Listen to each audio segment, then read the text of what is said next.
Networking is incredibly important. It is so great to have an exceptional network of amazing people. One of the things that I consider to be an asset that is the most valuable thing in my life is the people that I know, the people that I can send a message to and get a response from. I'm so lucky to have people who have got money that they want to invest in ideas if I've got a new idea, who've got millions of followers if I want to share an idea with a big marketplace, people who are super smart with technology, people who are super smart with media, people who are just lovely and are great listeners and that they want to hear what I've been up to or they want to be a sounding board.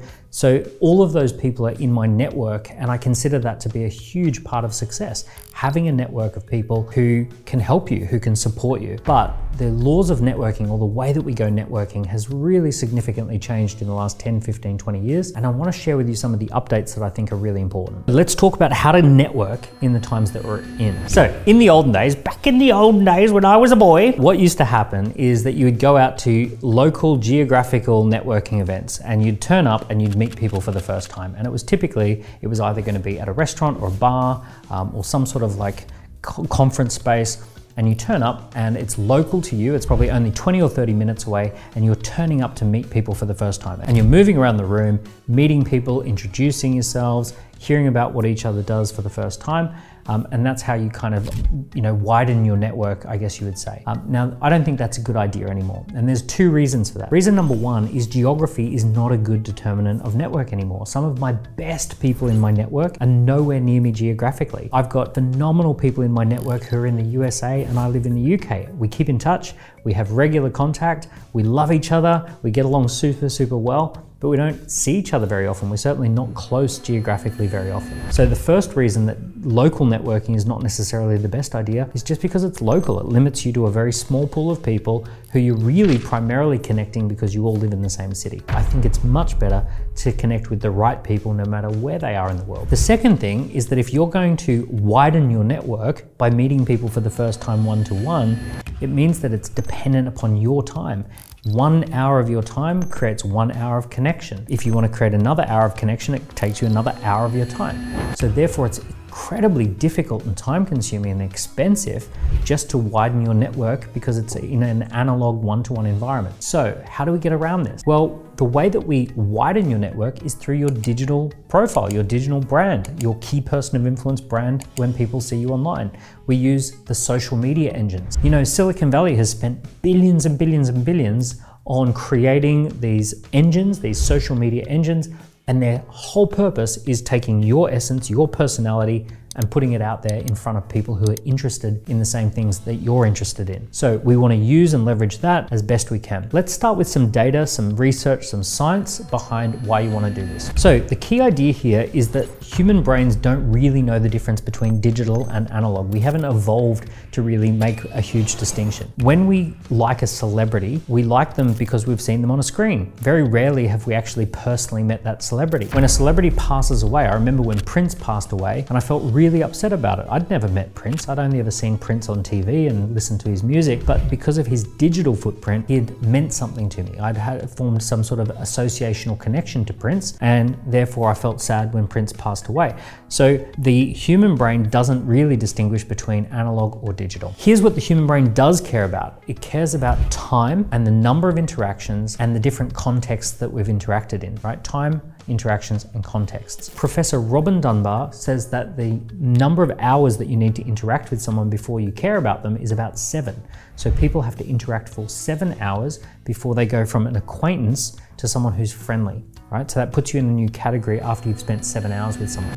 So think about someone who you listen to their podcast regularly. Maybe you've listened to 3, 4, 5 episodes of Stephen Bartlett, and now you feel you know Stephen Bartlett. You feel a connection to Stephen Bartlett because you've clocked up 7 hours worth of contact with Stephen Bartlett because of the podcast, not because you spent time in the same room. So 7 hours is the first important number. 11 interactions. So Google did some research and they discovered that people buy stuff after 11 interactions. So this was called 0 moments of truth. And what they did is they found people who'd bought things and they looked through the browser history and they said, oh, wait a second, you interacted with something that relates to that about 11 times before you bought that thing. And they actually felt that people kind of warm up to a purchase or warm up to familiarity. And they found the same sort of thing with personal brands, that with 11 interactions, we feel like we know someone. So we've talked about 7 hours or 11 interactions. Both of those give you a significant amount of contact with someone online so that they feel like they know you, like you, and trust you a little bit. Final piece of research is about context switching. So once again, Professor Robin Dunbar said that the way that we bond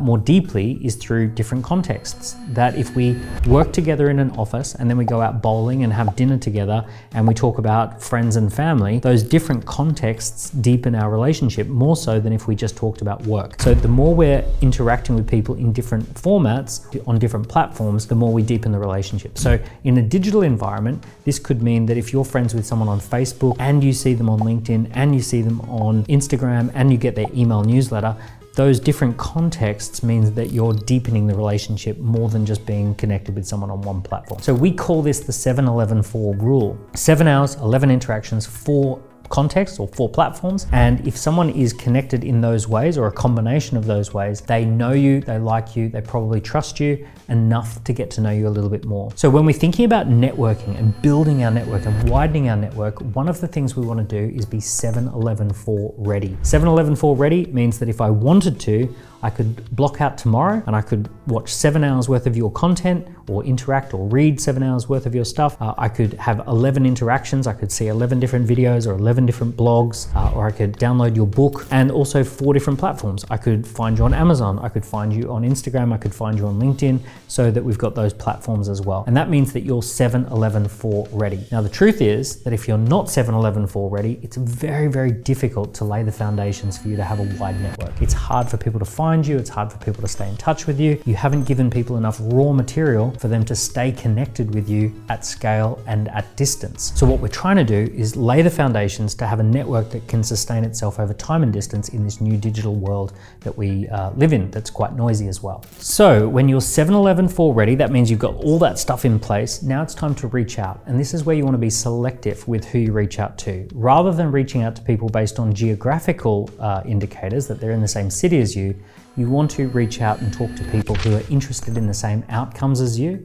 that are frustrated by the same problems that you're frustrated with, identify themselves in the same niche or category as you. You want to reach out to people who you consider to be mentors, who are a few steps ahead of you and they're where you want to be. And you want to be able to start building your network around your niche, around your customer segmentations. You want to build your networks with people that you could partner with in order to build a more successful business, or in order to have more fun in life. Right? So you want to build your network, and when you're reaching out to people, you're going to be connecting with them in the online environment, and you're going to be commenting on what they say, they're going to be commenting on what you say, and they're also going to be able to find you on that 7-11-4 journey that you've already created. So the 7-11-4 piece is really important, and then you're reaching out and talking to the people and connecting with the people who are not geographically close, but they're ideologically close. So the final thing is you want to be a little bit strategic as to who you really reach out to and stay connected with long term. And there are some key partnerships that I want you to keep in mind that give you that kind of strategic focus. So partnership number 1 is called distribution partners. So these are people you could network who have access to your market. They could distribute you. At the push of a button, they could send an email to 100,000 people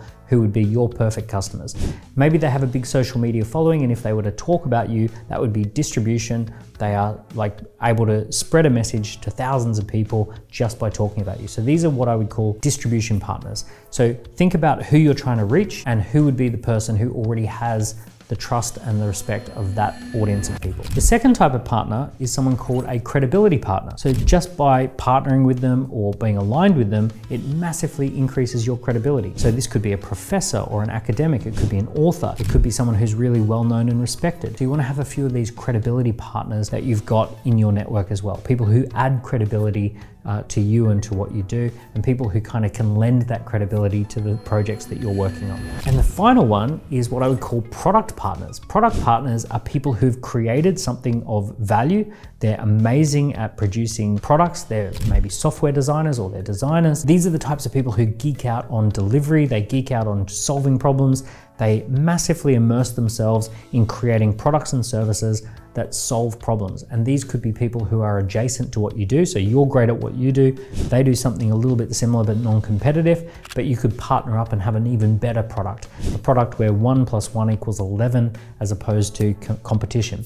And if you can find yourself some great product partners, that's where you can start packaging things together. Classic example would be when the cinema partners with the restaurant and they do a movie and meal deal. They're non-competitive, but they align really well. You're trying to find some examples like that for you and for your business. So distribution partners, credibility partners, and product partners are 3 really, really good ones. If you want some advanced steps, I would really try and encourage you to go looking for connectors, people who are super connectors, they know everyone, and see if you can add yourself into their networks, and financiers, people who like to get things funded. They either fund things themselves or they have access to people who fund things. And having a few of those people in your network is super powerful as well. So networking used to be something that happened down the road. Now it happens online. We used to widen our network through time and doing 1 hour at a time. When we do it online, it's always out there working. When you build your network or when you build your profile online, it's like an asset that's always working 24 hours a day, 7 days a week. It takes a little bit of time to build the 7-11-4 ecosystem, but once you have, it's just always there. It's meeting people on your behalf, going out and connecting with people no matter where they are in the world. It's a bit of a new approach to networking,